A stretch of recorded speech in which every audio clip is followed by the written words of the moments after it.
এইভাবে আর কতদিন চলবে ইমরান? তোমার কি বিবেক জ্ঞান বলতে কিছুই নেই? বরাবরের মতো নিশ্চুপ আমি। আজব ছেলে তো তুমি। আমার প্রশ্ন কানে যাচ্ছে না তোমার নাকি? হ্যাঁ, চিৎকার শুনে আমি ভয়ে চুপসে আছি, আর পার্কের সবাই চেয়ে আছে আমাদের দিকে। হয়তো মজা নিচ্ছে সবাই। দেখো আমার পক্ষে আর রিলেশন রাখা সম্ভব না। কেন? কেন তা জানিস না তুই? তোর মতো ছেলে আমার পায়ের নিচে পড়ে থাকে, বুঝছিস? ভাবছিলাম প্রেম করে পরে তোরে শুধরে নিব, কিন্তু শুধরানো তো কি, উল্টো আরো খ্যাত হতে লাগলো। ছোট লোক, তোর কাছে শার্ট চেঞ্জ করারও টাকা নেই নাকি? হ্যাঁ, হয়েছে নীলা, প্লিজ থামো এবার। এসব আর ভালো লাগছে না। দেখতেছে সবাই প্রেম করতে, কিন্তু তুমি এগিয়ে এসেছো। আমার মতোই আমি থাকি, কারো কথা শুনে চলার ইচ্ছা আমার নেই। আর হ্যাঁ, আমার টাকা নাই তাই কিনি না। হইছে? আর কিছু শুনতে চাও? অপমান না করলেও পারতে। ও এই অপমান সেই লাগছে তোমার গায়ে, সেরকম তাই না? তোমার জন্য যে আমার বান্ধবীগুলো অপমান করে আমায়, সেটা আমার ভালো লাগে না। আমার লাগে না? ও সেটা তো তোমার লাগবে না, কারণ তারা তো আমায় অপমান করেছে, তোমায় না। যত সব খ্যাত। বলেই চলে গেল নীলা, আর আমি পার্কেই দাঁড়িয়ে আছি। সব লোকের সিনেমা দেখা শেষ, তারাও যে যার বয়ফ্রেন্ড গার্লফ্রেন্ডের দিকে চলে গেল। হয়তো তারা ভাবছে মেয়েটাই বা এতদিন কি করে রিলেশনে ছিল এই উজবুক ছেলেটার সাথে। গাধা একটা এখন। আমার পরিচয়টা দেই, আমি ইমরান, ইন্টার দ্বিতীয় বর্ষের ছাত্র। মাকে হারিয়েছি যখন ক্লাস 3-তে পড়ি। এরপর বাবা। নতুন বিয়ে করলে অশান্তি চলে আসে আমার জীবনে। সব মা তো আর মা হয় না, কিছু মা রাক্ষসীও হয়, যেমনটা আমার কপালে জুটেছে। বাবার অভাব নেই কোনো কিছুর, আর তার অন্য 2 ছেলেরও অভাব নেই। অভাব শুধু আমার একারই, কারণ চাইলেও কিছু পারি না। আমার মোট শার্ট 2টা, প্যান্ট 2টা। আমার আমার মোট শার্ট 2টা, প্যান্ট 2টা, তাও একটা কলেজে যাওয়ার জন্য, আর অন্যটা বাসায় আর বাইরে। পরে যাই বাসায়, আর সময় পাই কোথায় শার্ট পরা? সারাদিন তো বাসার কাজ করতেই চলে যায়, কাজ না করলে আবার ভাত বন্ধ। এক শার্ট পরে যাই জন্যই নীলা কথা শোনালো। আজ মাঝে মাঝে কথাগুলো অসহ্য লাগে। শুধু নীলা না, আরো অনেক মেয়েই বলেছে মাঝে মাঝে ইচ্ছে করে নিজেকে পাল্টাই, কিন্তু কিভাবে পাল্টাবো? আমার কাছে তো আর টাকা নেই। বাবাও মায়ের কথায় উঠে আর বসে, তাই আমার কথা আর ভাবেও না খুব অবাক লাগে আমার। যেখানে আমি চোখের মনি ছিলাম সেখানে আজ।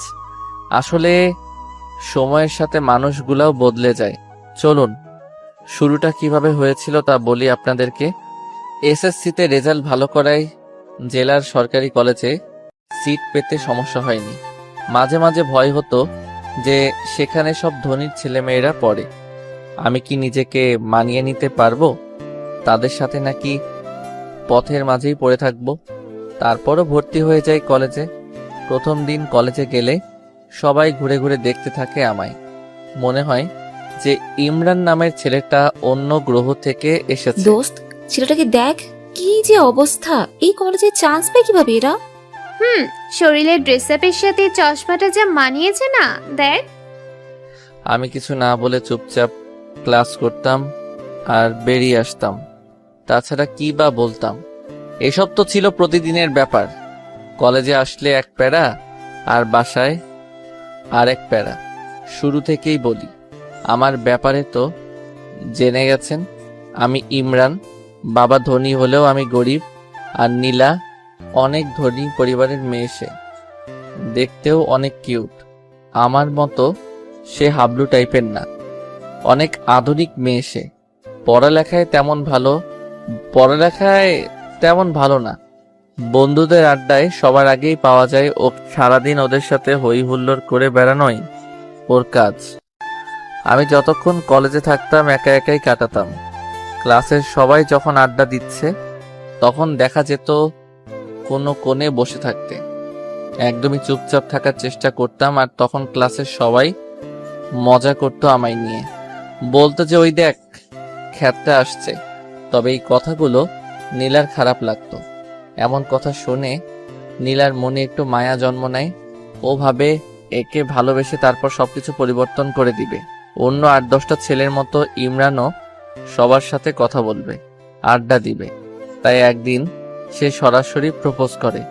সেদিন আমি নীলাকে কিছু না বলেই চলে আসি, কিন্তু সেও নাছোড়বান্দা, ও পিছনে লেগেই থাকে।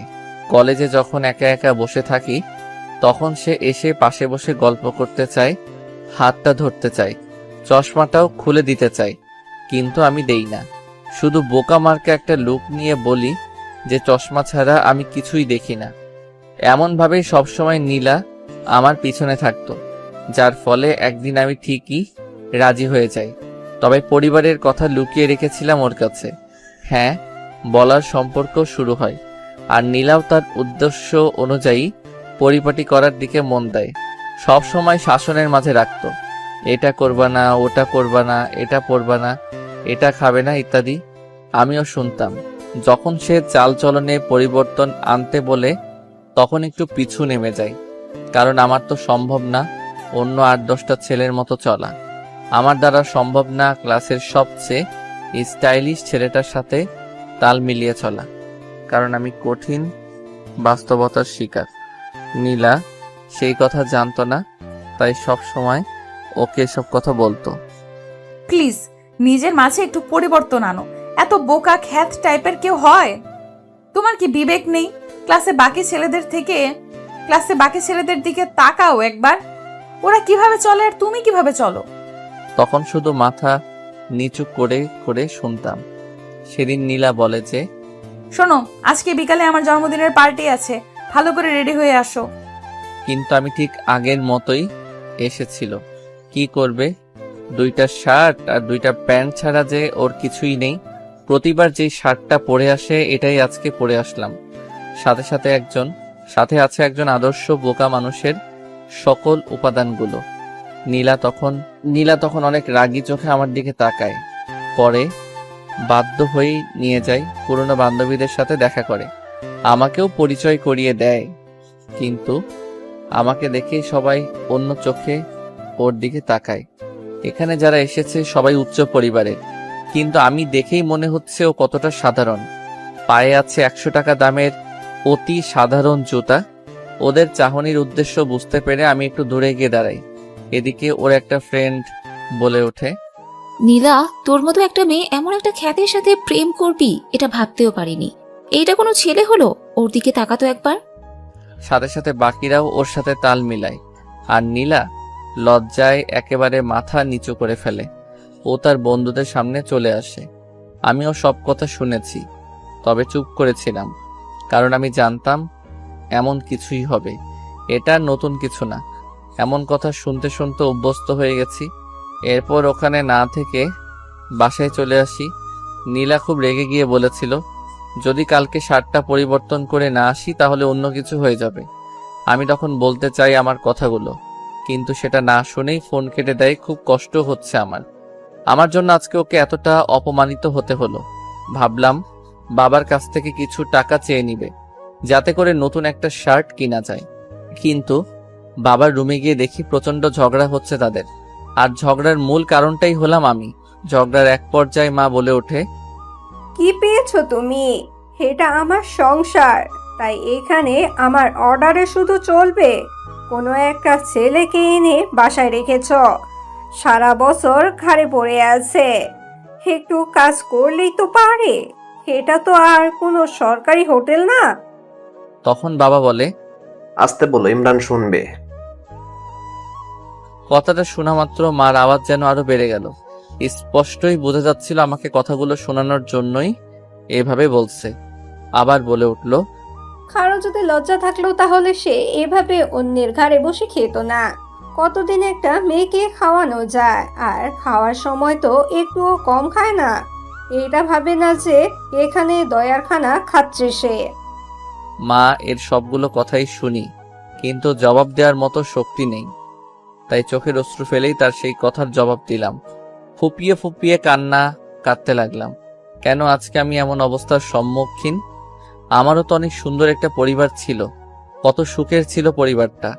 বাবা মায়ের একমাত্র সন্তান ছিলাম, অঢেল সম্পত্তির মালিক ছিল বাবা, কিন্তু আচমকাই একটা অসুস্থতায় মা মারা যায়, যার ফলে আজকের এই পরিস্থিতি, আর আমি হয়ে যাই এতিম। লাবিব তখন ছোট ছিল, তাই সেই সুযোগে তার চাচা তাদের সব সম্পত্তি নিয়ে যায়। লাবিব হয়ে যায় একদম নিঃস্ব। সেদিন আর বাবার কাছে টাকা চাইতে পারিনি, যার ফলে আর কিছু কিনাও হয়নি। রাতে না খেয়েই ঘুমিয়ে পড়ি। পরদিন সকালে পকেটের 10 টাকা দিয়ে গিয়ে বাইরে নাস্তা করে নেই। দুপুরটা না খেয়ে কাটিয়ে দেই। আমি যে না খেয়ে আছি এটা আমার ঠিকই বুঝতে পেরেছে, কিন্তু একবারের জন্য খেতে বলেনি। বিকেলে নীলা ফোন দেয়। কোথায় আসবি জিজ্ঞেস করতেই বলে যে কলেজের পাশের পার্কে আসতে। অনেকটা ভয়ে ভয়ে বাসা থেকে বের হই। আমি জানি না নীলা কি করবে আমার সাথে যখন সে দেখবে আমার গায়ে সেই পুরনো শার্টটাই আছে, যখন দেখবে পায়ে সেই আগের জুতাই আছে, যখন দেখবে মাথার চুলগুলো আগের মতোই এলোমেলো, তখন যে কি করবে আমার সাথে এসব ভাবতে ভাবতে পার্কে কখন আসি বলতেই পারি না। নীলার সামনে যেতেই তার চোখ দুটো লাল করে ফেলে। ওর পুরো মুখটাই লাল হয়ে যায়, যেটা থেকে বুঝতে পারি যে নীলা প্রচন্ড রেগে গেছে। আর তখনই প্রথমে সেই কথাগুলো বলে। এভাবে আর কতদিন ইমরান? আমি আর পারছি না। কি করলাম আমি নীলা? কি করলাম মানে? আমার কথার কোনো গুরুত্ব নাই তোমার কাছে? কি বলো এসব? অবশ্যই আছে, আসলে কাজে অনেক বিজি ছিলাম তাই আর মার্কেটে যাইনি। ভালো। টাকা আছে কি তোমার কাছে? সরি নীলা। চুপ করো। তুমি তাকাও তো একবার নিজের দিকে। কেমন দেখা যায় তোমাকে? তোমার জন্য কোনো বন্ধুদের সামনেও যেতে পারে না লজ্জায়।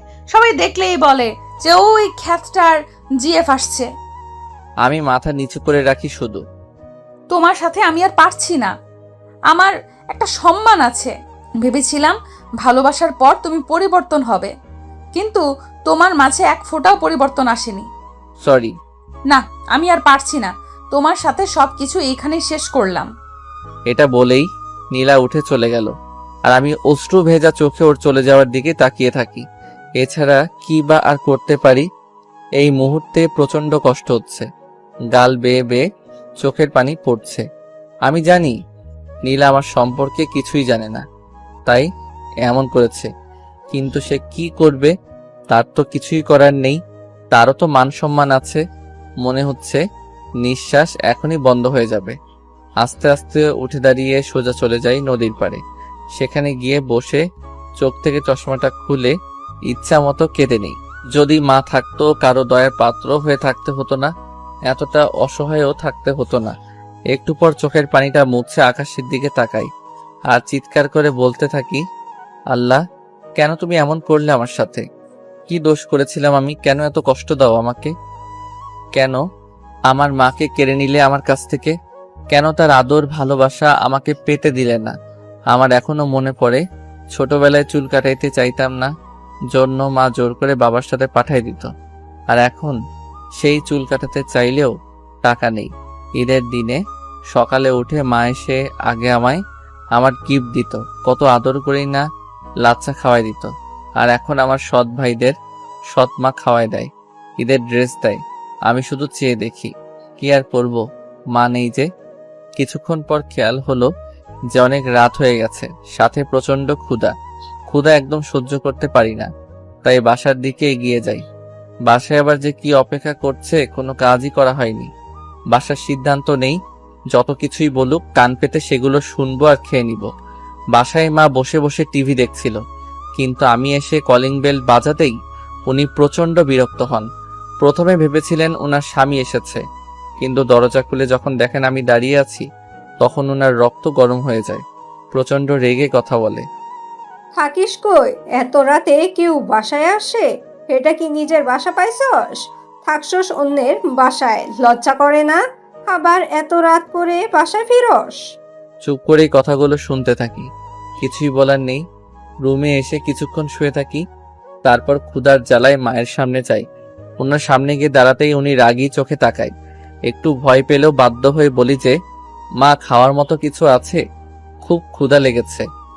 এই পাইছস কি তুই? হ্যাঁ, তোর খাওয়া দেখে মনে হচ্ছে না তোর মা এখানে কোনো হোটেল দিয়ে রাখছে। বিনা পয়সায় তো 15 বছর পার করলি, আর কতদিন? খাবি অন্যের ঘাড়ে? মা, আমি একটা চাকরি পাই, তারপর আপনাদের সব টাকা শোধ করে দেব। প্লিজ এখন আমাকে কিছু খেতে দিন, খুব ক্ষুধা লেগে আছে। আমার ঠেকা পড়ে নাই তোকে খাওয়ানোর। আচ্ছা, তোর কি কোনো বিবেক নাই?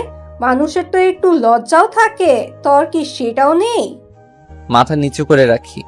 একটু পর মা উঠে গিয়ে কতগুলো শুকনা মুড়ি এনে দেয় আর বলে, এই নে দয়ার খানা, তোর কাছে হাত জোর করে বলি, দূর হ তুই।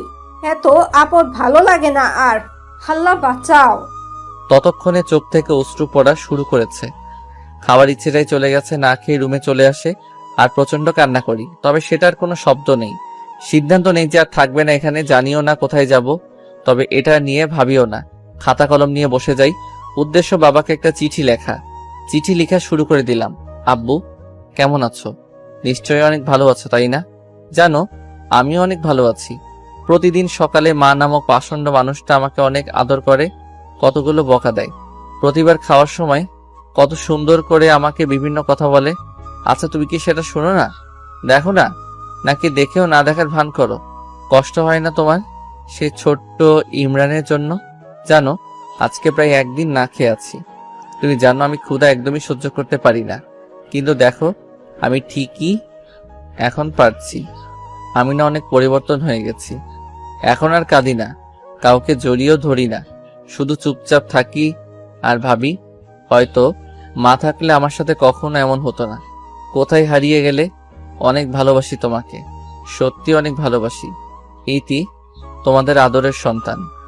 এরপর ছাদে চলে যাই, তারপর কিছুক্ষণ আকাশের দিকে চেয়ে থাকি, তারপর এসেই সবকিছু গুছিয়ে নেই। খাতা কলমটা এখনো ব্যাগে নেওয়া হয়নি। ওটার দিকে চোখ পড়তেই নীলার কথা মনে পড়ে যায়। কত ভালোবাসতাম তাকে, বাঁচার স্বপ্ন দেখেছিলাম তাকে নিয়ে, কিন্তু সেও ছেড়ে চলে গেছে। নীলা সত্যটা জানা দরকার, তাই নীলার জন্যেও একটা চিঠি লেখা শুরু করে দিলাম। নীলা, হয়তো ভালো আছো, ভালো তো থাকবেই। তোমার জীবন থেকে একটা বাধা দূর হয়েছে যে। আসলে আমি জানতাম না তুমি কি দেখে আমাকে ভালোবেসেছিলে, তাই তো তোমার কথায় রাজি হচ্ছিলাম না। কিন্তু যখন তুমি বারবার এসে আমাকে বলতে লাগলে, তখন কেন যেন আমার মনে হলো তুমি সত্যি ভালোবাসো আমাকে, তাই হ্যাঁ বলে দিয়েছিলাম। কিন্তু আস্তে আস্তে আমি বুঝতে পারি আমার চলাফেরা তোমার চাহিদা মতো হচ্ছে না, তোমার মনের মতো আমি হতে পারছি না। পারবো কিভাবে? তুমি চাইতে আমি অন্য সবার মতো থাকি, সবাই যতটা স্মার্ট হয়ে থাকে আমিও সেটা করি। কিন্তু একটা কি জানো, আমার দ্বারা সেটা সম্ভব ছিল না, কারণ সেই ছোটবেলাতেই আমি আমার মাকে হারিয়েছি। তারপর এলাকার অনেক কষ্টে এতটুকু আসতে পেরেছি। এখানে সৎ মায়ের কাছে থাকতাম, যার বিনিময়ে আমাকে প্রতিনিয়ত অপমানিত হতে হতো। জানো, শার্ট কেনার মতো আমার সেই অবস্থা ছিল না, না হয়তো আমি অবশ্যই কিনতাম। কে না চায় তার প্রিয় মানুষের মনের মতো হতে, বলো? আমি চলে যাচ্ছি দূরে, অনেক দূরে। জানি না কোথায় যাব, কিন্তু কথা দিচ্ছি আর তোমার সামনে আসবো না। ভালো থেকো। এটা নিয়ে বাসা থেকে বের হয়ে যাই। আসার সময় মাকে বলে আসি যে যদি কিছু করে থাকি তাহলে ক্ষমা করে দিতে। আমি হয়ে যাওয়ার পর মার মুখে বিশ্বজয়ের হাসি ফুটে উঠেছিল। চিঠিটা নিয়ে সোজা নীলাদের বাসায় চলে আসি। দারোয়ানকে চিঠিটা নীলাকে দিয়ে দেওয়ার জন্য বলি, তারপরে সামনের দিকে পা বাড়াই। ইমরান জানে না সে কোথায় যাচ্ছে। লেখক সেখানে থমকে দাঁড়ায়, দু চোখ দিয়ে শুধু দেখতে থাকে ইমরান এগিয়ে যাচ্ছে সম্মুখে, গন্তব্যহীন পথে। তার সাথী হিসেবে আছে হাজারো অব্যক্ত কথা আর বুক চিরে দেওয়ার মতো কষ্ট। একটা সময় ইমরান মিলিয়ে যায় রাতের অন্ধকারে, আর দেখা যায় তাকে। চশমা পরা বোকা ছেলেটা ফেরেনি আর। দারোয়ান নীলাকে ঠিকই চিঠিটা দিয়েছিল। নীলা চিঠিটা পড়া মাত্রই চিৎকার করে কেঁদে ওঠে। সে কান্না করতে করতে বাসা থেকে বের হয়েছিল ইমরানকে খুঁজতে, কিন্তু ততক্ষণে নীলা বড্ড দেরি করে ফেলেছে। খুঁজে পায়নি কোথাও চশমা পরা বোকা ছেলেটাকে। নীলা পুরো শহর খুঁজে বেড়াচ্ছে ইমরানকে। ফেসবুকে বিভিন্ন গ্রুপে ছবি দিয়ে পোস্ট করেছে, কিন্তু তাতেও কিছু হয়নি। মাঝে মাঝে ভাবে যে ইমরান আছে কি পৃথিবীতে। না, ইমরান যেতে পারে না। ঠিক এই বিশ্বাসটা নিয়েই খুঁজতে থাকি ইমরানকে। কিন্তু এই পৃথিবীতে এত মানুষের ভিড়ে কাউকে খুঁজে পাওয়া কি এতটাই সোজা? এভাবেই চলতে থাকে দিন, আর দেখতে দেখতে পরীক্ষাও চলে আসে। নীলা ভাবে ইমরান হয়তো এইচএসসি পরীক্ষা মিস করবে না, তাই সে প্রতিটা দিন সবার আগে এক্সাম হলে চলে যায়। কিন্তু এতেও কোনো কাজ হয়নি। যে চলে যায় সে একেবারেই চলে যায়, ফেরার জন্য হয়তো চলে যায় না। এর মধ্যে ঘটে যায় অন্য এক কাণ্ড। ফেসবুকে হঠাৎ মেসেজ রিকোয়েস্ট চেক করতে ইচ্ছে হলো নীলার। মেয়ে মানুষ তো অনেক মেসেজ রিকোয়েস্ট আসে, কিন্তু কখনো তা চেক করে না। আজ কেন জানি ইচ্ছে হলো চেক করতে। চেক করার এক পর্যায়ে একটা মেসেজ দেখিয়ে নীলার চোখ আটকে যায় সেখানে। আজ থেকে 3 মাস আগের মেসেজ এটা। হ্যালো, হ্যাঁ, আপনি যে ছেলেটার পিক গ্রুপে দিয়েছেন তার মতো কাউকে আমি সিলেটে দেখেছি। হোয়াট? সিলেট? ভাইয়া আপনি কোথায় এখন? প্লিজ একটু তাড়াতাড়ি বলেন না। হ্যালো ভাইয়া, আপনি কি লাইনে আছেন? অপরদিকে কোনো রেসপন্স আর আসে না। হতে পারে আইডির মানুষটা আর ফেসবুক চালায় না। আম্মু, আম্মু, কি হয়েছে মা? মা আমি সিলেট যাব। এরপর সব খুলে বলে তার মাকে। তা তোর বাবাকে কি বলবি? তুমি ম্যানেজ করো না প্লিজ। ওকে দেখি। আচ্ছা চল একটা প্ল্যান করি। কি প্ল্যান আম্মু?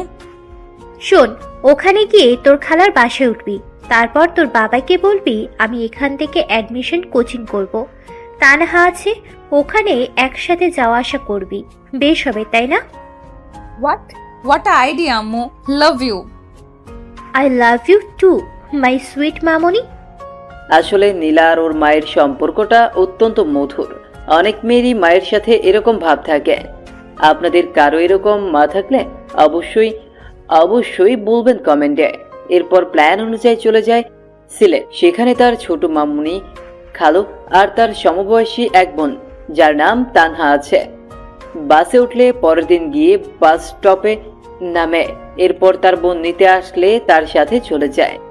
হ্যালো মামুনি, কেমন আছো? আমি ভালো মা, তুই? মামুনি তুমি কিন্তু আরো মোটু হইছো। সে কথা বলিও না, বসে বসে শুধু গিললেই হবে। কি বললা তুমি? আমি গেলি আর তুমি বসে থাকো মনে হয়? দিন দিন ডায়েট কন্ট্রোলে না রেখে বাড়াচ্ছে আর আমাকে বলতে আসছে এখন। নীলা চল, উপরে এতে ঝগড়া থামবে না এখন।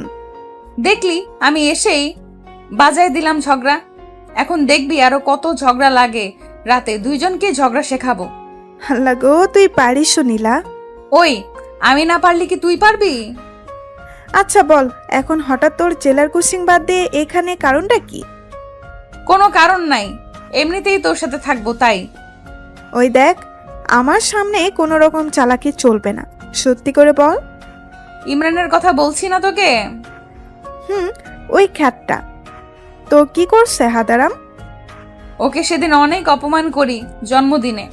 তারপর থেকে অনেক খুঁজেছি আর পাইনি, এই চিঠিটা পাইছি শুধু। এরপর তানহা চিঠিটা পড়ে সেও নিজেকে আর সামলাতে পারে না। নীলা একটা মা কিভাবে এরকম হতে পারে? এরা মা না অন্য কিছু? বাদ দে, আমাদের কাজ ওকে খুঁজে বের করা। তাই করতে হবে। পর কোচিং, বাসা, শহর সব জায়গা খুঁজেছে, কিন্তু কপাল খারাপ, কোথাও পায়নি। পায়নি সেই আইডি থেকে কোনো সিগন্যাল।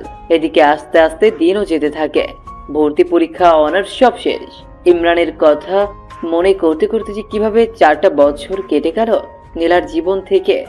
মাঝে মাঝে এইসব মনে করে অনেক হাসি পায়। নীলা এতদিন যে খোঁজেনি তা কিন্তু না।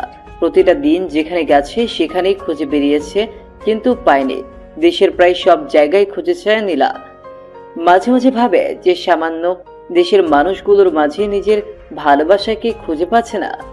তাহলে কি ভালোবাসলো সে? নীলা মা, ওর তাড়াতাড়ি, আজ তোর ইন্টারভিউ না? আজ নীলা জবের ইন্টারভিউ দিতে যাচ্ছে। জীবনে যাই হোক, কখনো পড়াশোনার সামনে মাথা নত করেনি, তাই আজ এই জায়গায় এসে দাঁড়িয়েছে। হ্যাঁ আম্মু, উঠতেছি। আয় নাস্তা খেয়ে নে। উফ আম্মু, সকালে ডিম খেয়ে গেল, ইন্টারভিউ ডিম পাবো। চুপচাপ খেয়ে নে। ওকে ওকে। আম্মু, আম্মু, গেলাম আমি। বাবা কোথায়? এই যে আমি এসে গেছি। চললাম, বাই। ওকে, সাবধানে যাস। ওকে। পর তানহাকে ফোন দেয় নীলা। হ্যালো, কই তুই? এই তো বের হলাম, তুই কোথায়? আমিও বার হইছি। ওকে আয়। এরপর তারা তাদের গন্তব্যে ফিরে ওয়েটিং রুমে বসে অপেক্ষা করছে। একটু পর তানহার ডাক এলো। সে নীলাকে রেখে চলে গেল ভেতরে, আর 15 মিনিট পর ফিরে এলো। কি হইল ভেতরে? চাকরির কি হইলো জানি না, তবে ক্রাশ খাইছি রে। হইছে, থাম। তোর বয়ফ্রেন্ড জানলে আত্মহত্যা করবে, এমনিতেই যে ঢঙ্গি সে। ওই আমার বিএফকে নিয়ে বাজে বলবি না, আর যাই বলিস অফিসের বস দেখতে সেই। এই অফিসে কাজ করতে পারলে জীবন ধন্য হবে যে। হইছে হইছে, থাম, আমার সিরিয়াল আসছে, আমিও গিয়ে দেখে আসি তোর ক্রাশকে। আসবো স্যার? জি আসেন। ভেতরে গিয়ে নীলাও ক্রাশ খেয়ে যেন কথা বলার ভাষা হারিয়ে ফেলেছে সে। ও হ্যালো, মুখ বন্ধ করেন, মশা ঢুকবে ভিতরে। সরি, আসসালামু আলাইকুম স্যার। নীলা তোতলিয়ে বলা শুরু করেছে অলরেডি। আপনি তোতলা নাকি? কই না তো, এমনি কিরকম লাগতেছে? ও ফাইলগুলো দিবেন নাকি এরকম করে বসে থাকবেন সারাদিন? ইচ্ছা করে তো বসে। সরি, কিছু বললেন? না স্যার, এই নিন ফাইল। সব ঠিকঠাক। এখন বলেন, আপনার ব্রেকআপ হয়েছে কত বছর আগে? এসব কিরকম প্রশ্ন স্যার? বলেন দেখি। 4 বছর। Okay fine. আরো প্রেম করেন নাকি? না। ওকে, এখন আসতে পারেন। আর কাল থেকে কাজে জয়েন করবেন। এই কি হইল? সাবজেক্টের কোনো প্রশ্ন না করেই চাকরি? এইরকম হইলে আগে বলতেন, তাহলে 4-5 দিন ঘুম বাদ দিয়ে পড়তাম না। কি করতেন তাহলে? মুভি দেখতাম। Good good. এরপর নীলা চলে আসে বাইরে। কিরে, এতক্ষণ কি হইল? সেই কথা আর বলিস না। এরপর সব খুলে বলল। সাত তো মনে হয় ফিদা হয়ে গেছে তোর জন্য। হ্যাঁ, তা না, এমনি হয়তো এইসব বলছিল। হ্যাঁ হ্যাঁ, অপরিচিত কাউকে কেউ এমন এমন প্রশ্ন করে, তাই না? বাদ দে, চাকরি তো হইছে। বাসায় চল। মা তোকে আমাদের ওখানে যেতে বলছে। ওকে চলো, তোমার তো চাকরি হইল, তাই বেশ মজাতেই আছেন। আমার কপালে যে কি জোটে। ঠিক যেখানে লেখকের কলম থেমে গেছিল, সেখান থেকে জন্ম নেয় আরো একটা নতুন গল্পের। আসলে পৃথিবীটাই এরকম, যেখানে কিছুর সমাপ্তি ঘটে সেখান থেকেই আবার নতুন কিছু শুরু হয়। বাসে এসে কলিং বেল বাজালে নীলার আম্মু এসে দরজা খুলে দেয়। আম্মু আম্মু, চাকরি হয়ে গেছে। হাত ধরে নাচতে লাগলো নীলা। ওই ওই, ছাড় আমাকে, পড়ে যাব তো। কিচ্ছু হবে না। নীলা ছাড়, এখন পরে মজা করিস। তোর পেছনে তেলাপোকা দেখ। কই কই? নাই, চলে গেছে। হারামি, ভয় দেখাস আমাকে? শুধু রুমে চল, মজা দেখাবো এখন। ও মামুনি, দেখো না তোমার মেয়ে কিরকম ট্রেড দিচ্ছে। তোরা না, যা রুমে গিয়ে ফ্রেশ হ। ওকে। এরপর দুজনে উপরে চলে যায়। তানহা, এখানে আয়, দরজা লাগিয়ে। দরজা লাগাবো কেন? ও তুমি বুঝবে না সোনা, লাগাও না। ওকে, এখন বল। এরপর নীলা মোবাইলের লুঙ্গি ডান্স গান চালু করে তানহাকে নিয়ে শুরু করে দেয় উড়াধুরা ড্যান্স। ওই, এগুলো ডান্স দিচ্ছিস নাকি মারপিট করতেছিস? দুটোই। দুজনে অনেক ক্লান্ত ড্যান্স করে। তানহা, তুই ওয়েট কর, আমি গোসল সেরে আসি। না, সেটা হবে না, একসাথে গোসলে যাব। এরপর সেখানে আবার আরো একবার তাদের মারামারি লেগে যায়। আর তখন আমায় তেলাপোকার ভয় দেখাইছো না সোনা। এখন সারাদিন ভেতরে থাকো গো, দরজা আর খুলে দিব না। ওকে বাবু, আমি মুভি দেখি ভিতরে। তুমি তো জানো না গো, ভেতরে মুভি দেখার মজাই আলাদা। তাই বুঝি, দেখো তাহলে। ওকে। থাক, বার হয়ে আয় না, দেই তোকে কষ্ট। এখন খুললি কেন? সারাদিন না রাখবি? সারাদিন রাখলে অসুস্থ হবি, তখন তো ওষুধ আমার বাবাকেই কিনে দিতে হবে, তাই দরকার নেই। কি সেভিং পার্সন আসলো, নিজে সারাদিন কত হাজার খরচ করে তার নাই ঠিক এখন আসছে। হয়েছে হয়েছে, আয় এখন নিচে যাই, ফ্রিজে ফুচকা আছে, খাওয়াবো, চল। তাই নাকি? চল তাহলে।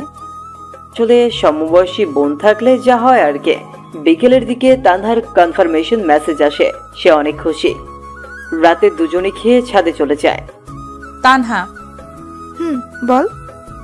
জানিস, দিনগুলো না সুন্দর হাসি ঠাট্টা তামাশা ফাজলামিতে কেটে যায়, কিন্তু রাত হলেই আর থাকতে পারি না, খুব মনে পড়ে যায়। আসলেই রে, রাতগুলো এরকম, রাতগুলো দিনের বাহিরে অবরোধ ভেদ করে ভেতরের মানুষগুলোকে বের করে দেয়, যার চিত্র দিনের বেলা থেকে সম্পূর্ণ আলাদা। ঘুমাবো চল, কাল প্রথম অফিস, তাই লেট করা যাবে না। হ্যাঁ চল। এরপর রাতটা কেটে যায়। পরদিন সবার কাছ থেকে দোয়া নিয়ে পা বাড়ায় অফিসের দিকে। অফিসে গেলে পিয়ন নীলা আর তানহার ডেস্ক দেখিয়ে দেয়। তারা দুজন পাশাপাশি কাজ করবে এইসব সম্পর্কে তো তারা কিছুই জানে না। একটু পর পিয়ন এসে বলল, স্যার আপনাদের দুজনকেই ডেকেছে। এরপর চলে যায় সোজা বসের রুমে। স্যার আসবো? আসুন। তা মিস নীলা অ্যান্ড তানহা, কেমন লাগছে নতুন অফিস? বেশ ভালোই। আর বস তো আরো ভালো। তাই নাকি? তো কি দেখলেন ভালোর? এই তো পুরাই ক্রাশ। তানহা, আমি কিন্তু আপনার বস। না রাখেন তো, আমি বস টস বলতে পারবো না, ভাইয়া বলে ডাকবো প্লিজ। ওকে, তো যে জন্য ডেকেছি এই হচ্ছে তোমাদের ফাইল, এগুলো কমপ্লিট করে দিও। আপনার নামটা কি ভাইয়া? নীলা শুধু চুপ হয়ে তানহার কথা শুনতেছে। মেয়েটা যে এত বেশি কথা বলে। নাম শুনে কি হবে? ভাইয়া বলে ডাকবো, আর ভাইয়ার নামটা জানবো না? তাই আমার নাম সাজিদ। ওকে, আর তুমি করে বলবো। যা ইচ্ছে বলিও, এখন যাও কাজ করো। Okay bye. আরো শোনো, বলেন। লাঞ্চ টাইমে একসাথে খাবো। ওকে ভাইয়া। এরপর যে যার কাজে মন দেয়। এইদিকে লাঞ্চের টাইম কোন দিক দিয়ে চলে যায় তা সাকিব বুঝতেই পারে না। ভাইয়া একটু সময় হবে কি? তোমার ক্ষুধা লাগছে অনেক তো। ও সরি, আমার তো মনেই নেই। তো তোমরা আগে মনে করে দিবা না? আপনি যে মনোযোগ দিয়ে কাজ করতেছেন, কিভাবে ডিস্টার্ব দেই বলেন? ওকে, চলো এখন।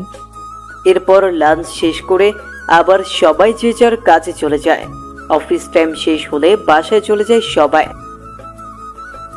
আমজাদ চাচা সবার বাসায় তাদের জন্য কেউ না কেউ অপেক্ষায় থাকে তাদের জন্য, তাই তারা অফিস ছুটি হলে চলে যায়। কিন্তু আমার বাসায় তেমন কেউ নেই। তাছাড়া ওরা যে টাইম দেয়, আমিও যদি তাই করি তাহলে তো ওদের আর আমার মাঝে কোনো পার্থক্য থাকবে না। চাচা, আপনি চলে যান, আমি কাজ শেষ করে চলে যাব। ওকে ঠিক আছে। এরপর সাজিদ কাজ শেষ করে সোজা চলে যায় পার্কের দিকে। সেখানে কিছু এতিম ছেলে মেয়ে আছে, তাদের সাথে গল্প করে। রাতের খাবার খেয়ে বাসে যায়। এভাবেই দিন চলে যায় ইমরানের। দেখলি বসকে কিরকম হাতে করে নিলাম একদিনে। দেখলাম, ট্যালেন্ট আছে তোর, আর তাই তো ওরকম ঢ্যাঁড়সের মতো বিএফ জোটাইছিস। আরে ওটার কথা বাদ দে তো। ও থাকাও যে না থাকাও সে।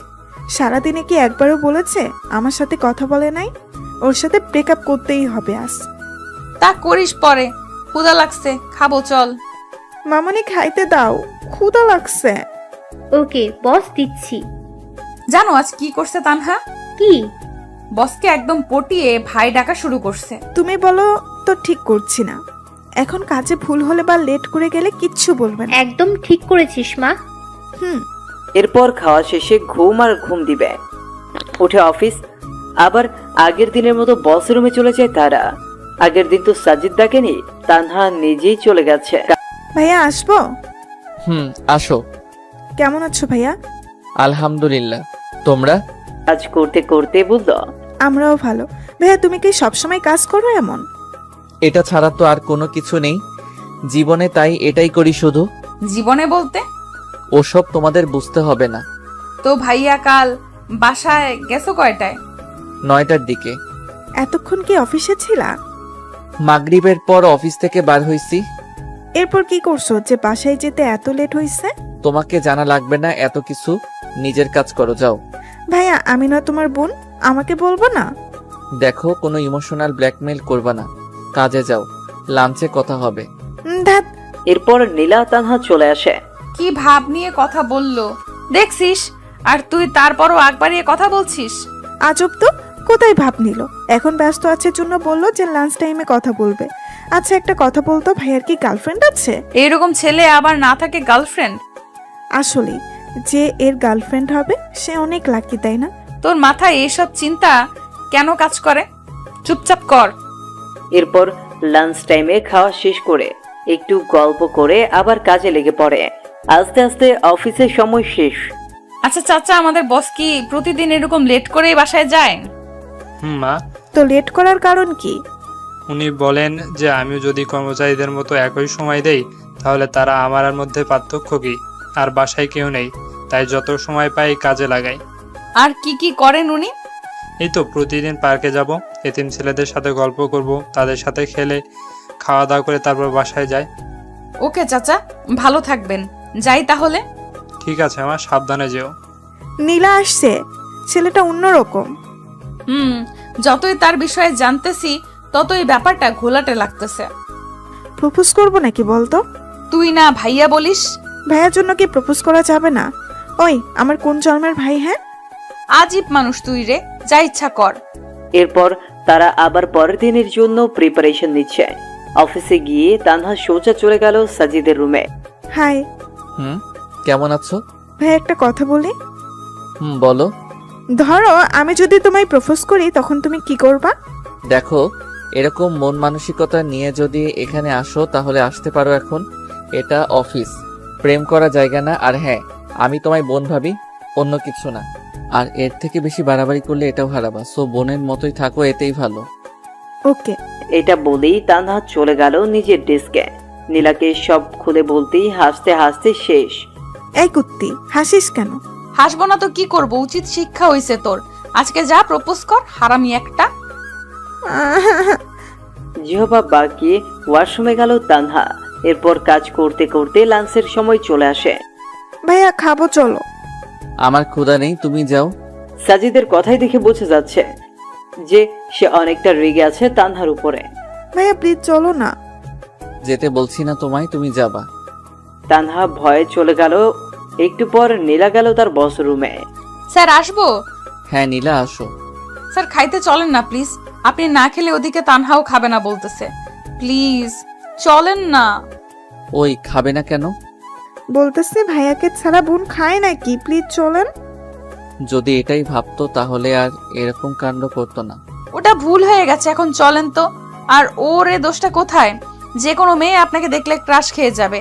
আপনি হয়তো জানেন না আমাদের এখানে কত মেয়ে লুকিয়ে লুকিয়ে আপনাকে দেখে। হইছে, চলেন তো এখন। এরপর খাওয়া শেষে চলে যায় যে যার কাছে। একটু পর পিয়ন এসে বলে গেল কাল মিটিং আছে, সবাই যেন তাড়াতাড়ি চলে আসে অফিসে। কাজ শেষ করে শেষে সবাই চলে যাচ্ছে যে যার বাসায়। কি মা, তোমরা দাঁড়িয়ে যে বাসায় যাবা না? না চাচা, বসের সাথে যাব। কেন, কোনো কাজ আছে নাকি? না, এমনি। ওকে দাঁড়াও, আমি বলতেছি। তোমরা অপেক্ষা করতেছো? চাচা তাড়াতাড়ি আসতে বলেন। একটু পর সাজিদ বাইরে চলে আসলো। কি তানহা, বাসা না গিয়ে এখানে কেন এখনো? তোমার সাথে যাব তাই।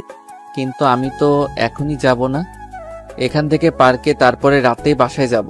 কেন, পার্কে কি স্পেশাল কেউ আছে নাকি যে আমরা গেলে সমস্যা হবে ভাইয়া? আরে তা না, ওকে চলো। আচ্ছা ভাইয়া, তুমি এতটা গুছালো কি করে? ও তাহলে এসব বলার জন্য সাথে আসছো? আরে তা না, বলো না ভাইয়া প্লিজ। চুপচাপ চলো। একটু পর তারা পার্কে পৌঁছে গেল। আর সাজিদ পার্কে যেতেই সব ছেলে মেয়েগুলো চলে আসলো। এরা কারা? কেন দেখতে পাচ্ছ না? তা তো দেখতেছি, কিন্তু তোমার সাথে কি? এরাই আমার ভাই বোন বন্ধু, আমার মতো এরাও একা।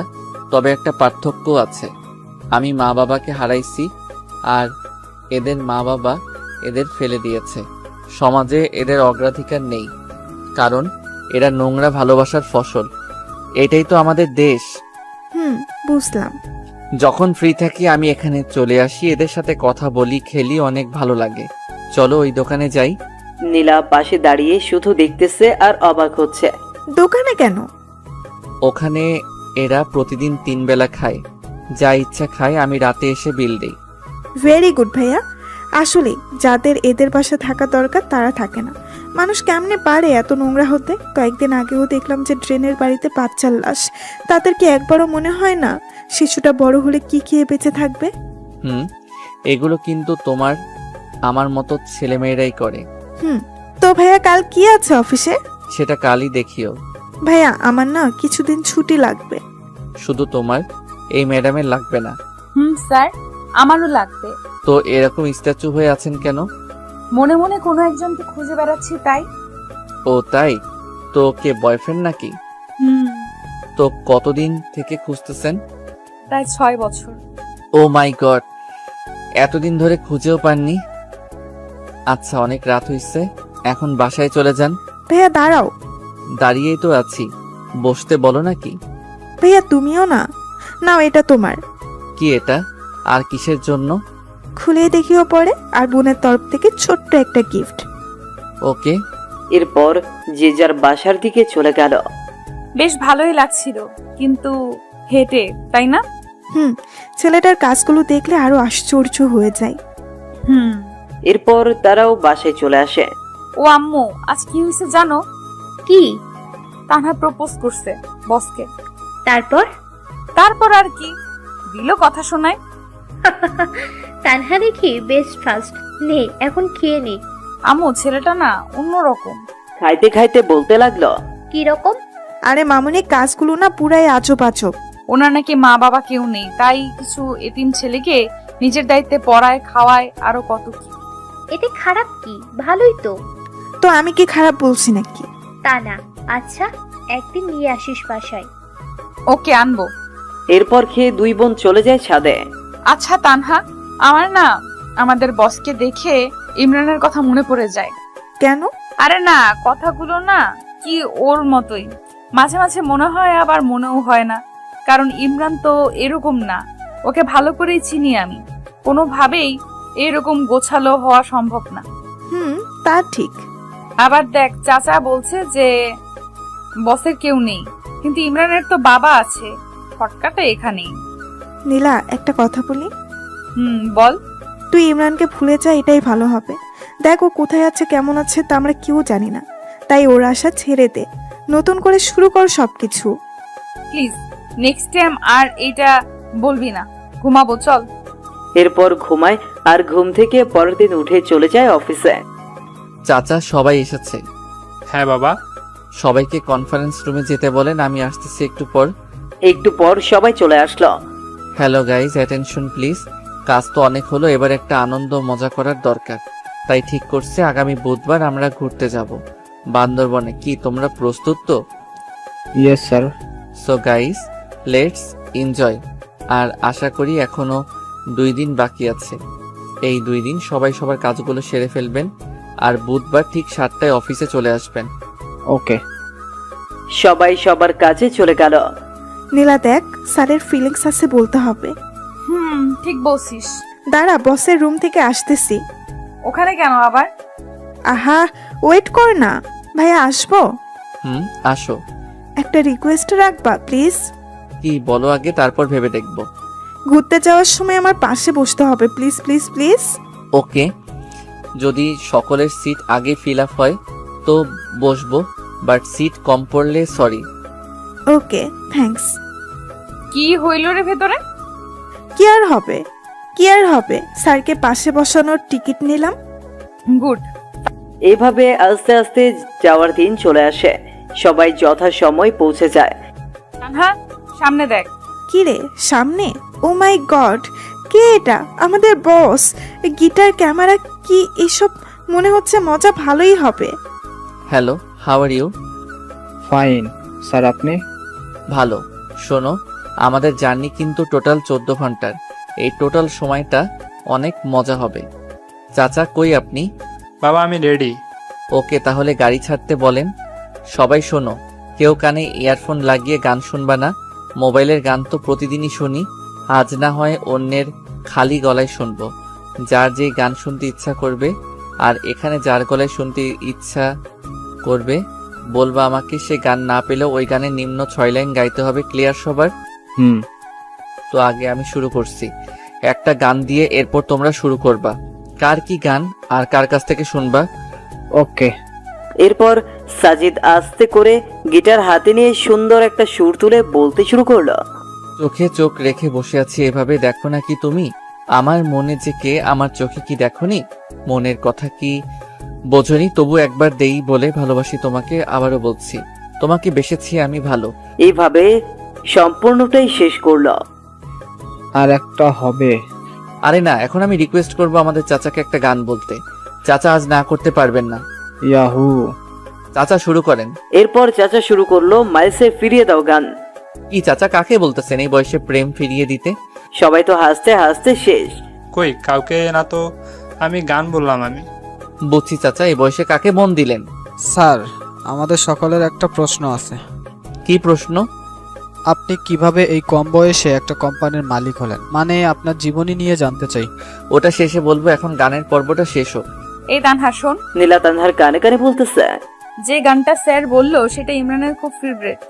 আমাকে সে অনেকবার শুনিয়েছে, কিন্তু ইমরান গিটার বাজাতে জানে না। তোর সব কথা রেখে সামনে তাকা। স্যার প্লিজ এখন বলেন না আপনার জীবন সম্পর্কে। খুব জানতে ইচ্ছে করে যে মানুষটা কিভাবে এতটা গোছালো হতে পারে। আসলে এসবের পিছনে আমার গার্লফ্রেন্ডের অবদান। তার সাথে দেখা হলে একটা ধন্যবাদ দিব, তার করা অপমানগুলোই জেদ হয়, আর আমি সামনে এগিয়ে যাই। কত যে কষ্ট করতে হয়েছে এই জায়গায় আসতে, সেটা আল্লাহ আর আমি জানি। বাদ দাও ওসব, বাকিটা পরে। ও মা গো, গার্লফ্রেন্ডের হাত তো ভাইয়া এখনো আছে কি? নেই, তবে চোখ বন্ধ করলেই দেখতে পাই। তো এখন আমার প্রশ্ন নীলার কাছে। আজ সে তার ব্রেকআপের গল্প বলবে, এরপর মিস্টার খালিদ আপনি রেডি থাকবেন। আপনাকে এমন কিছু বলতে হবে যেন সবাই হাসে। আসলে আমার বিএফের নাম ইমরান। নিজেই একদিন ভুল করেছি আর সে চলে গেছে। কি ভুল করেছিলেন?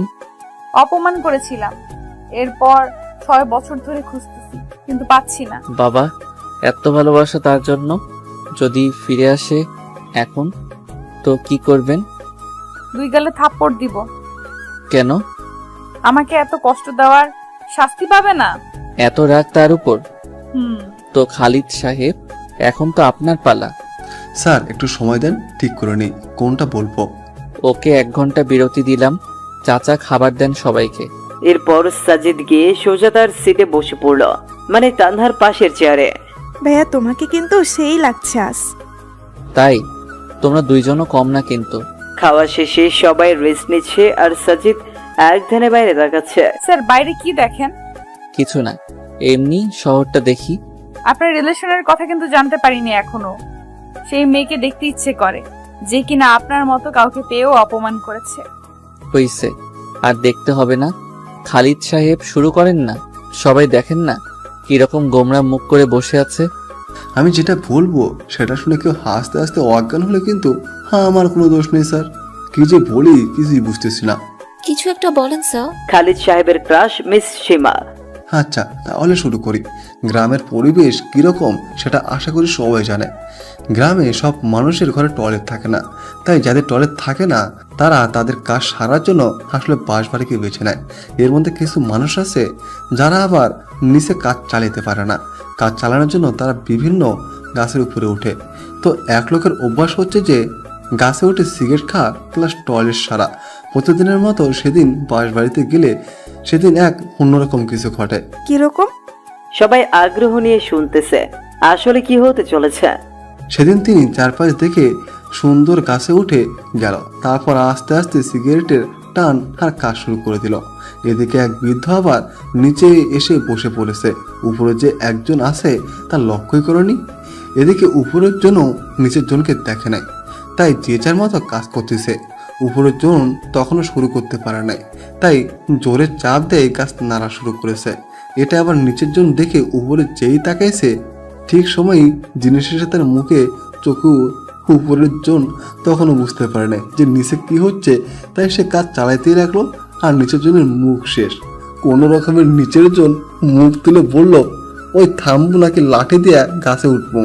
এটা শুনে উপরের জন নিচে তাকায় দেখে যা কাজ এতক্ষণে সেরে ফেলেছে সে আর কে পায়। তাকে 1 লাফ দিয়ে গাছ থেকে লাফ দিয়ে দেবো। আর নিচের জন বলতেছে, হারামজাদা কি খাস তুই, এত টক আর কি গন্ধ। গাছে উঠে তোর টয়লেটের দৃশ্য আবার এক ভাই দূর থেকে ওপ্পো মোবাইল দিয়ে ভিডিও করছে। এরপর পুরো গ্রাম প্রচার। হা হা হা। কি শুনাইলেন ভাই? এরপর অন্য পর্ব শুরু হয়ে গেল। যে যার কাছে ইচ্ছা গান শুনতে যাচ্ছে আর সাজিদ সুন্দর করে গিটার বাজিয়ে যাচ্ছে, যা শুনে সবাই মুগ্ধ। এর মাঝেই তারা দুপুরের খাওয়া শেষ করে দিয়েছে।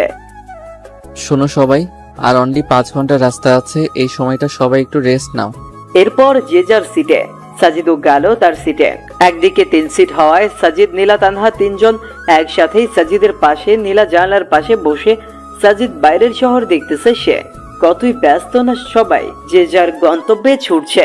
হয়তো কারো মায়া টানছে তাদের এইদিকে ঘুমের মাঝে নীলা মাথাটা সুন্দর করে সাজিদের কাঁধে দিয়েছে, যা সাজিদের মনে অন্যরকম ভালো লাগে। ইচ্ছে করে হাত দুটো শক্ত করে জড়িয়ে ধরতে, কিন্তু ধরতে গিয়েও কোথায় যেন বাধা পায় সে, তাই আর দেওয়া হয়ে ওঠে না। কি যে মায়াবী লুক একটা, যা দেখে কোনো ছেলে ক্রাশ না খেয়ে থাকতেই পারবে না।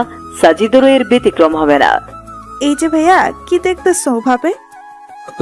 কই কি এমনি কি নিষ্পাপ লাগছে?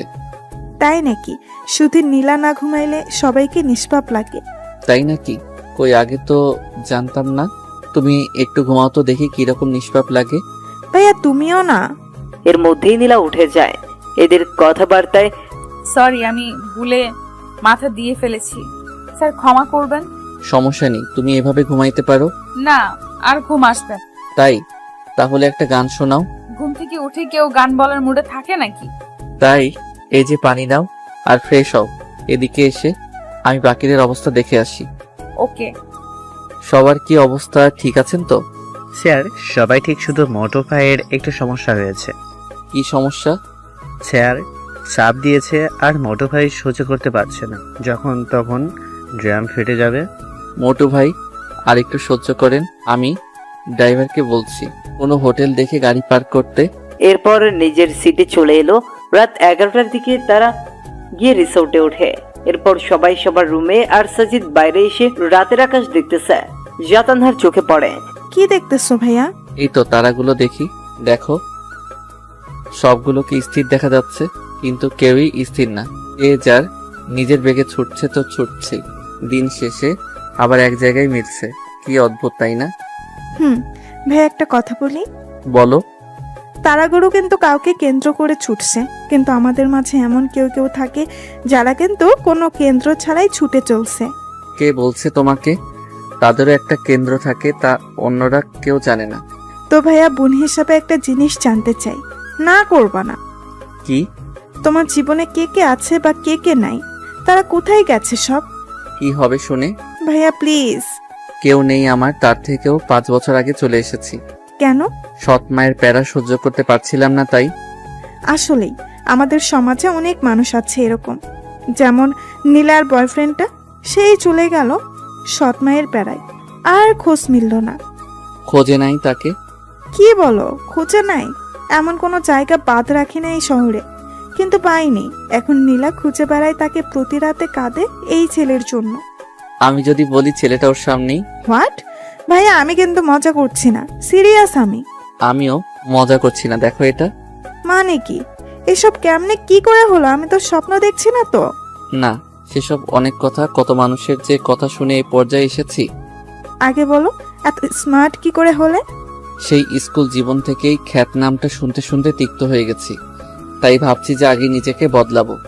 সেজন্যই একটা পার্ট টাইম জব নিয়ে এরপর শুরু করে দেই একদম পড়াশোনা আর নিজেকে বদলানোর কাজ। কোনো দিন না খেয়ে থাকতাম, তারপরও বাজার থেকে উন্নত মানের ড্রেসগুলোই কিনতাম। এরকম কত রাজ্যে মুড়ি খেয়ে পার করে দিয়েছি। এরপর আস্তে আস্তে বিশ্ববিদ্যালয়ের গণ্ডি পেরিয়ে এই জায়গায় এসেছি। কোন বিশ্ববিদ্যালয়ে পড়ছো? সাস্ট। মানে আমাদের সামনেই ছিল এতদিন?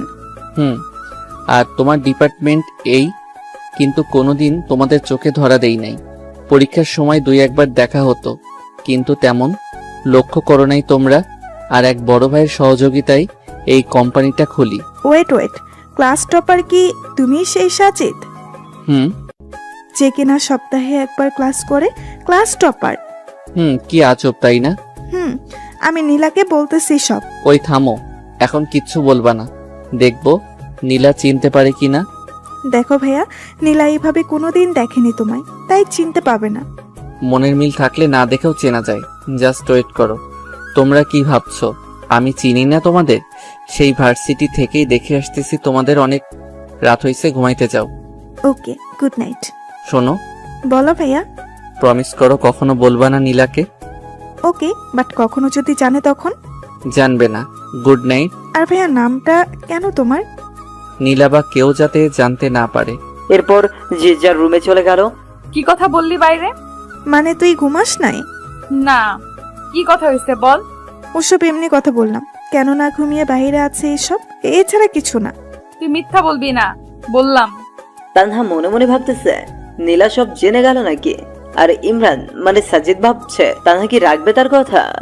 আরে নীলা, এমনি ভাইয়ের সম্পর্কে কথা বললাম, তোর যদি বিশ্বাস না হয় তাহলে গিয়ে জিজ্ঞেস করে দেখ। আমার না কেন জানি মনে হয় ইমরান আমার আশেপাশেই আছে, কিন্তু খুঁজে পাই না। এসব তোর মনের ভুল, রাত হয়েছে, ঘুমা এখন। এরপর সবাই ঘুমিয়ে পড়লো যে যার মতো। আর অন্যদিকে সাজিদ ভাবতেছে নীলাকে সত্যিটা বলবে কিনা, যে এতটা ভালোবাসে, এত বছর ধরে খুঁজতেছে, তাকে কি কষ্ট দেওয়া ঠিক হবে? না, আমার মতোই আমি চলি, দেখি চিনতে পারি কিনা। পরদিন সবাই ঘুম থেকে উঠে কফি খাচ্ছে, তাদের বসের কোনো খোঁজই নেই। নীলা, গিয়ে দেখ তো ভাইয়া ওঠে না কেন এখনো। কেন, তুই যাইতে পাস না? যা না প্লিজ।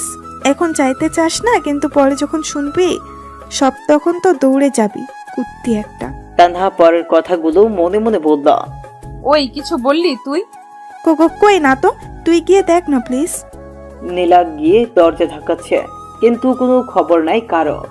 একটু পর সাজিদ উঠে গেল। কি হইলো, ধাক্কাচ্ছ কেন? উঠবেন না নাকি? না, ঘুমাবো সারাদিন। ওটা বাদ দিয়ে বাইরে আসেন, সবাই বাইরে অপেক্ষা করতেছে আপনার জন্য। সবাই করতেছে, আপনি করতেছেন না? সবার বাইরে আমি নাকি? কথা দেখে আগের মতোই বেশি বলেন। কিছু বললেন? কই না তো। চুপ করেন, ফ্রেশ হয়ে বাইরে আসেন, আর আমি বেশি কথা বলি না, বুঝছেন? একটু পর সাজিদ সকলের সাথে যোগ দিল। Hello, good morning. Good morning sir. তো বলো, কার ঘুম কেমন হলো? স্যার কি আর বলবো, আমাকে রাখছেন এই মোটর সাথে। এই মোটর যারাই ঘুমের খবর হয় নাই। কেন, কি হয়েছে? স্যার সারা রাত বইয়ের মতো টর্চার করেছে। মানে? সবাই বিস্ময়ের চোখে তাকাচ্ছে। স্যার নেগেটিভ ভাববেন না, সারা রাত একবার হাত তুলে দেয়, একবার পা তুলে দেয়, গায়ে আর কি ওজন। কি খাস রে ভাই তুই? তোর বউ যে হবে তার জীবন শেষ। সবাই শুনে হাসতে লাগলো। তো সবাই রেডি হও, একটু পরেই আমরা বার হব। ওকে। এরপর সবাই ফ্রেশ হয়ে নাস্তা সেরে বের হলো বান্দরবন দেখতে। তানহা দেখ কতটা সুন্দর না? আসলেই সুন্দর। স্যার ওখানে যাব। ওকে চলো, সবাই চলো ওই জায়গায়। সবাই গিয়ে সুন্দর মজা করতেছে। এই ভাইয়া, DSLR কি এমনি আনছো? ছবি তোলো না। ও সরি, পোজ দাও, আমি তুলতেছি। বা ছবি তো সুন্দর উঠতেছে, তানহা দেখে যাও। বাহ ভাইয়া, তুমি এত কিছু শিখলা কি করে? তানহা থামো তো। এইভাবেই আনন্দ করতে করতে রাত বয়ে আসে। রাতে আবার এক গানের আনন্দে মেতে ওঠে সবাই। সাজিদ একাই গান গেয়ে যাচ্ছে, আর সবাই তা উপভোগ করতেছে। খুব ভালো গান বলেন তো আপনি। ধন্যবাদ, এখন সবাই ঘুমাতে যাও, কাল দেখা হবে। Good night. Good night sir. পরদিন আবার সে এরকম করে কেটে গেল। এর পরের দিন বিকেল থেকে রওনা হয় বাসার উদ্দেশ্যে। স্যার ঝগড়া লাগছে পিছনে। কার কার? মোটু ভাই আর রনি সাহেবের। এরা 203 নাকি সবসময় লেগেই থাকে। ঠিক বলছেন, 203। হুম, স্যার আপনাকে একটা কথা বলি। বলেন। বাসায় যেতে তো অনেক রাত হয়ে যাবে, দয়া করে কি পৌঁছে দিবেন বাসায়? আচ্ছা। ধন্যবাদ স্যার। শোনো সবাই, যাদের যাদের এনজয় করার ইচ্ছা আছে তারা সামনে চলে আসো। এখন উড়াধুরা ডান্স শুরু হবে, যে যেমন ডান্স দিতে পারো দাও। আসলে অফিসের বস অন্য ছেলে হলে যেরকম হয়, কোনো পিকনিকের আসল মজাই হচ্ছে এটা। বাবা আমি আসছি। আরে চাচা, তো আর দেরি কেন, চলে আসেন। সবাই অনেকটা মজা করল। রাত 2টার দিকে গাড়ি এসে ফেরলো সেই চিরচেনা অফিসের সামনে। আস্তে আস্তে সবাই নেমে সাজিদের কাছ থেকে বিদায় নিয়ে চলে গেল। এখন বাকি আছে শুধু তানহা আর নীলা। নীলা, আমার শরীরটা ভালো না, অসুস্থ অসুস্থ লাগছে, তোমরা একাই যেতে পারবে না? এত রাতে কি করে যাব? ওকে চলো। জোর ছাড়তে খুব ভালো লাগছে নীলার, পাশাপাশি হাঁটতে, কাছাকাছি বাসা হওয়ায় বেশিক্ষণ লাগেনি যেতে। নীলা যাও তাহলে, আমি গেলাম। গেলাম মানে এত রাতে কই যাবেন আপনি? ভেতরে আসেন। রেগে বললো কথাটা। রাগটাও দেখি আগের মতোই। দেখেন স্যার, আমার সামনে এরকম মনে মনে কিছু বলবেন না। ভেতরে আসেন এখন। আম্মু, ইনি হচ্ছেন আমাদের বস। ও তুমি সাজিদ? আসসালামু আলাইকুম। মা, ক্ষুধা লাগছে, খেতে দাও। তোমরা বসো, আমি দিচ্ছি। আসলে আন্টি, আমাকে যেতে হবে এখন। আরে বাবা, এত রাতে কোথায় যাবা? রিক্সা অটো কিছুই পাবে না। আর বর্তমানে যে ছিনতাইকারীদের জ্বালা, তুমি আজ রাতটা থেকে যাও। না আন্টি, সমস্যা নেই, যেতে পারবো। মামনি, যেতে যখন চাইছে যেতে দাও। সামনের ফাঁকা জায়গায় যে পেতনি থাকে সেটা তো তিনি আর জানেন না। যখন পিছু নেবে তখন নিজেই দৌড়ে চলে আসবে। কি বললা? পেতনি? ভয়ে চুপসে গেছে একদম। আহ তানহা, খামোকা ভয় বাড়িয়ে দিচ্ছিস। বাবা যাও, টয়লেট ওইদিকে, ফ্রেশ হয়ে আসো, আমি খাবার দিচ্ছি। সাজিদার কিছু না বলে ফ্রেশ হয়ে আসলো। তো মা, এনজয় কেমন করলি? সে কথা আর কি বলবো মামনি, যাদের এরকম বস থাকে তাদের এনজয় কি খারাপ হবে? মা, একদম সেই। সাজিদ চুপচাপ খেয়ে নিল। এরপর নীলা সাজিদকে তার রুম দেখিয়ে নিজের রুমে চলে গেল। এদিকে সাজিদ ঘুমোচ্ছে, অন্যদিকে তানহা নীলা গল্প করতেছে। গল্প করতে করতে তারাও ঘুমিয়ে গেল। সকাল 8টার দিকে নীলার ঘুম ভাঙে, আর সেও শয়তানি করে তানহার ঘুম ভাঙিয়ে দেয়। অফিস বন্ধ, তাই তেমন তাড়াহুড়োও নেই, কিন্তু যা ঘটার তা তো ঘটেই গেছে। জ্বরের কবলে সাজিদ একদম কাবু হয়ে বিছানায় শুয়ে আছে। না ইচ্ছে করছে উঠতে, না ইচ্ছে করছে ঘুমোতে। চুপচাপ শুয়ে আছে। একটু পর তানহা চা নিয়ে আসে। ভাইয়া, ভাইয়া ওঠো, তোমার চা। কিন্তু সাজিদের কোনো শব্দই নেই। এই ভাইয়া, বলো। তোমার কণ্ঠ এরকম লাগছে কেন? অসুস্থ নাকি? একটু অসুস্থ, তবে ঠিক হয়ে যাবে। দেখি দেখি। সে যেন তানহার ডাক শুনলই না, কপালে হাত দিল। ও মা, এটা একটু অসুস্থ। নীলা, এদিকে আয়। জোরে ডাক দিল নীলাকে। কিরে, কি হয়েছে? জ্বর আসছে সেই। বলিস কি? তুই গিয়ে নাস্তা ওষুধ নিয়ে আয়, আমি দেখতেছি। নীলাও মাথায় হাত দিয়ে দেখে ভীষণ জ্বর। আমি বাসায় যাব, এখানে ভালো লাগছে না। কি বললেন?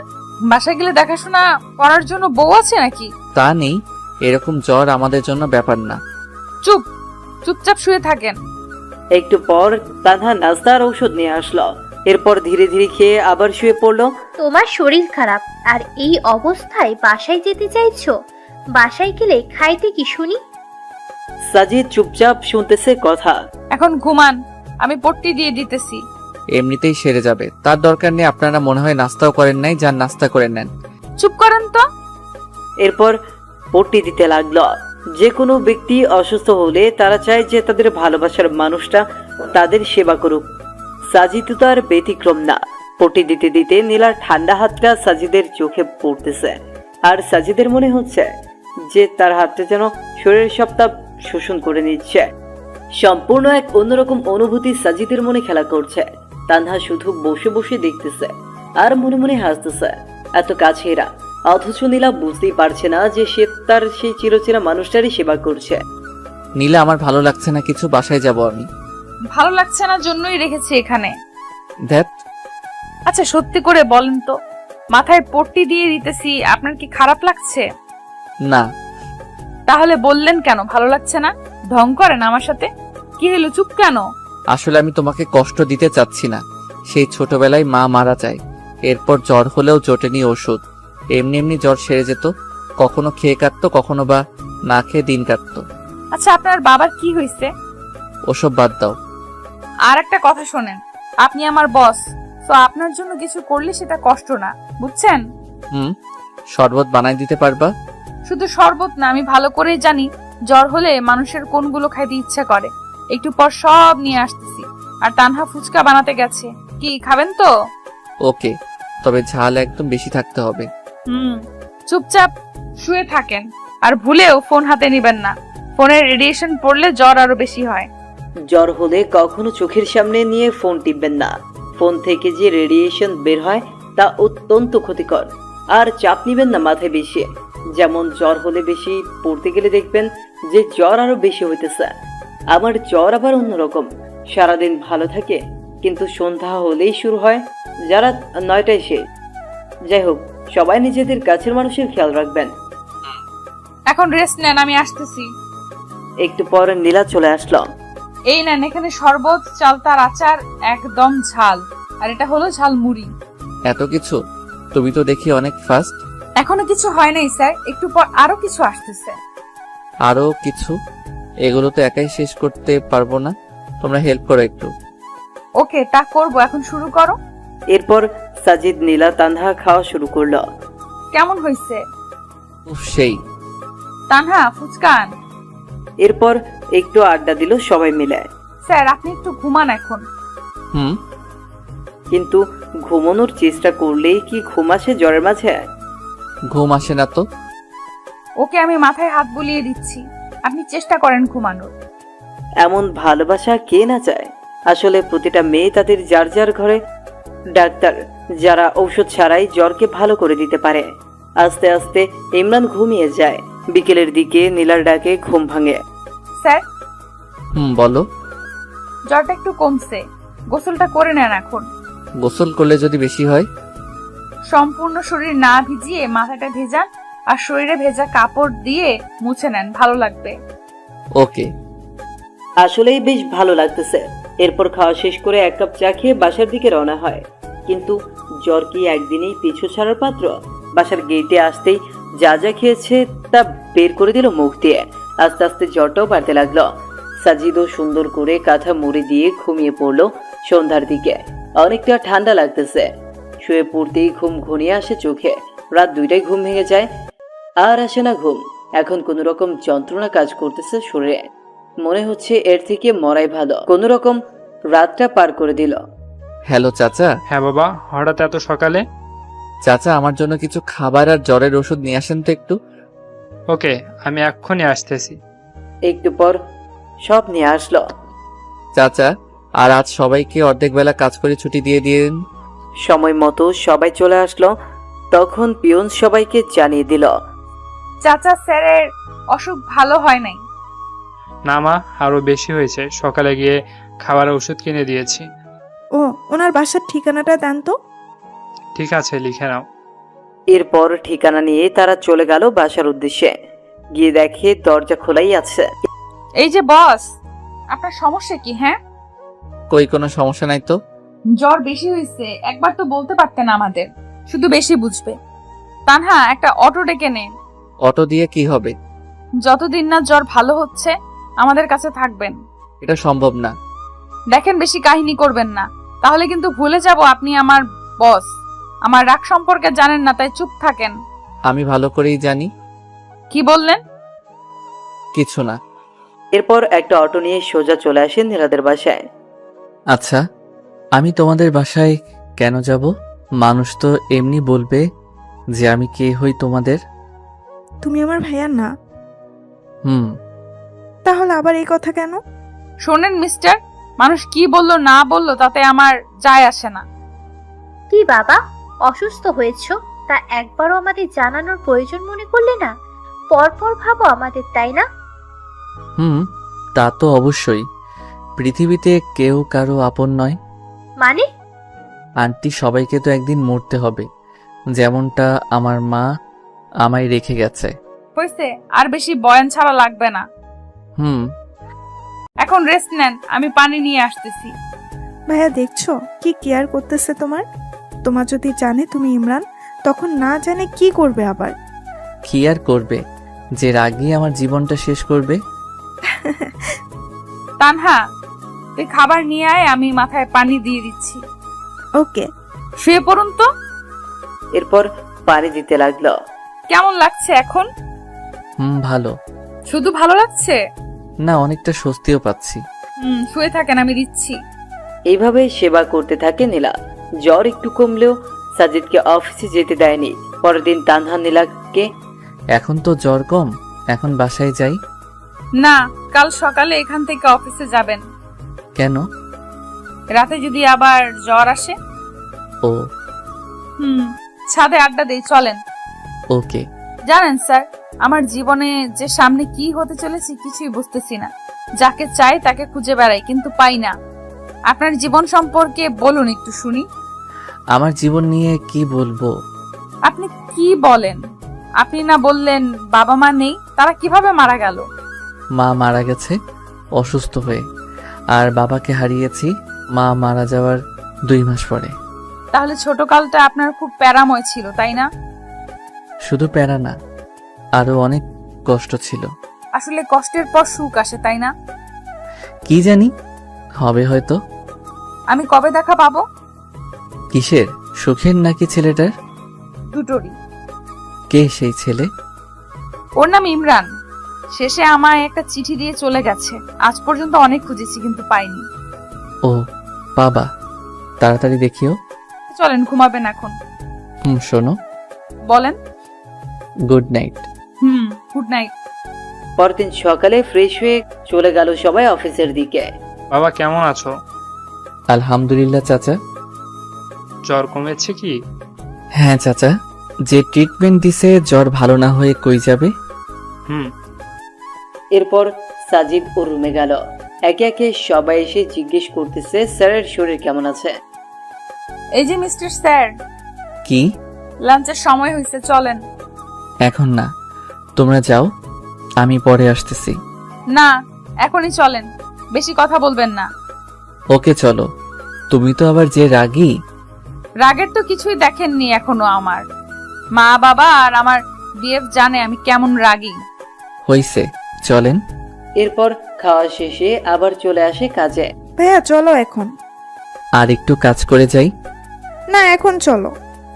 আজব, যাবোটা কোথায়? কেন? আমার খালামনির বাসায়। আবার যাব কেন? আমি তো সুস্থ এখন। সুস্থ মানে যদি রাতে আবার আসে? আমি যাইতে বলছি, চলো। আহ, এই দুই বোন জীবনটারে তেজপাতা বানাবে। ধরে নাও তাই, চলো এখন। কি আর করার, আবার গেলাম তাদের বাসায়। এবার আর সেবা না, এবার খাইয়ে 12টা বাজিয়ে রুমে পাঠাই দিছে। এই যে মিস্টার স্যার, কি অবস্থা?